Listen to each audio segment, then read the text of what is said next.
Facebook, Amazon, Tesla. You know what's common between them? They are world's most biggest and innovative companies in the world.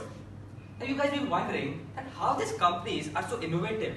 How much innovation they do? What's the secret behind it? Is that the case? That the CEO of the companies have some magic band and they say abracadabra and I present you our Google Assistant? No. Actually, the solution to it lies into my title EDIPT.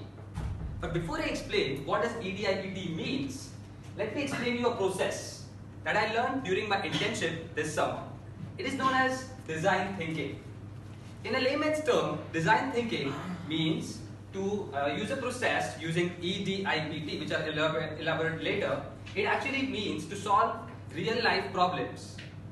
And when I did the internship, I realized this is not only applicable to engineering, not only to business, not only to insurance, not only to banking, not only to government, also to economics, also to medicine, also to us.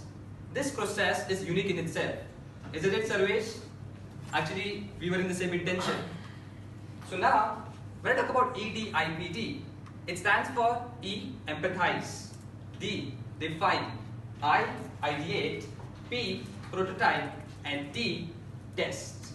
Now let me tell you a story of Amazon to explain this concept more thoroughly. Now let us consider there are two people. One is Mary, the other is John. Mary is an investment banker. She is very busy. She doesn't have time to go to the supermarket to buy her goods because, as you all know, investment bankers are quite busy, sideline for them. But that's her story. When I talk about John, John is physically disabled. He cannot walk. It's actually very difficult for him to go to the market to get goods. Actually, this is what we did is empathize with our audience. We empathize the pain points that our customers are facing, and that's the first step. The next phase is define. When you have information from the market, information from your customers, you collect them and you define your problem. Here the problem is simple. You want to make shopping easier so that people don't need to waste their time to go to the supermarkets.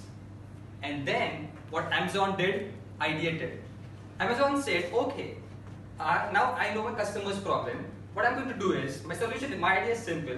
I'm going to connect the retailers with my customers. I'm going to give home delivery to them. And this was the idea which they prototyped by Amazon.com. That was the prototype they had. And then they tested this prototype out.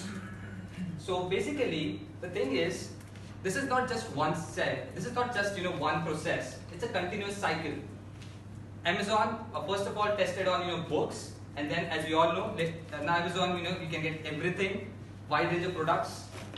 And the thing is, this is the cycle of innovation.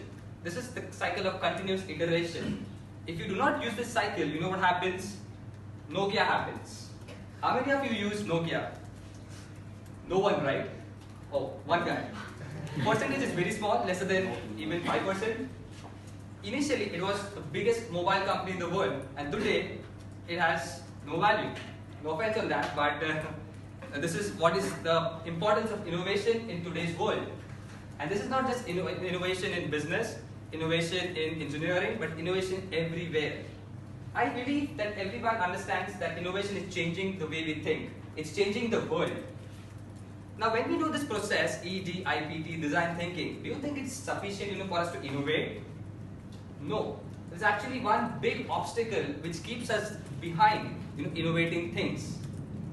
So, let me demonstrate it to you. I'd like to ask you a question. How many of you want to change the world? That's okay, a few hands. And that's where the problem lies. We do not believe in our ideas because we do not believe in ourselves. We often say that we are not as great as Albert Einstein, we are not as great as Isaac Newton or even Elon Musk. We underestimate ourselves, and so we do not have the daring to innovate. And when you talk about the daring, this is the very first thing that you require to innovate things. And the other factor is that for innovation, the most important thing is to have that eye of innovation. You need the eye of information. When you do not have when you do not know the problem, when you don't have enough information on the problem, how can you provide a solution? If you do not have done research, you know how the mechanics work, how can you propose a solution? If you do not know that how an automobile works, how can you repair it? It's as simple as that. And the misconception is that we, as I said, we underestimate ourselves. But the thing is, who said us that we need to be Albert Einstein or Isaac Newton to be, you know, innovative or creative and to change the world? We are unique in ourselves, and I believe that if we put, you know, if we spare time, you know, for innovation, if we spare time on research and spare time on thinking, that's the main thing. We don't have time to think. We have time for everything. We have time for social media. You know, we have time to mingle with our friends. We have time to watch movies. But when it comes to thinking, we don't actually think. And the reason is simple. The reason is because we want things to be done. We are studying for an end purpose. When we study for marks.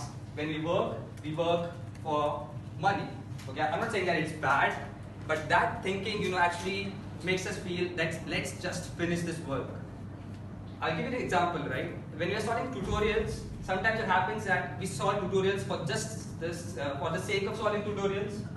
You know, instead of actually, you know, understanding the concept, going through the lecture slides properly, and, you know, understanding it, we just solve it so that the burden gets off. And that's, you know, the mentality which inhibits or which restricts us from being innovative, from being creative. So, to summarize my speech, I would say that innovation is changing the world, and most of the companies, not only companies, but most of the, you know, even government, everyone uses this process of design thinking, that is EDIPT, that is empathize, define, ideate, prototype, test, and again, repetition of that. And using this process, and definitely, you know, having self-confidence in us, having that eye of information will help us to innovate. To end my speech, I will end my speech the same way as I did 1 year back for the first time when I came in Toastmasters, and I think some of you might have guessed it. Be the change that you wish to see in the world. Thank you.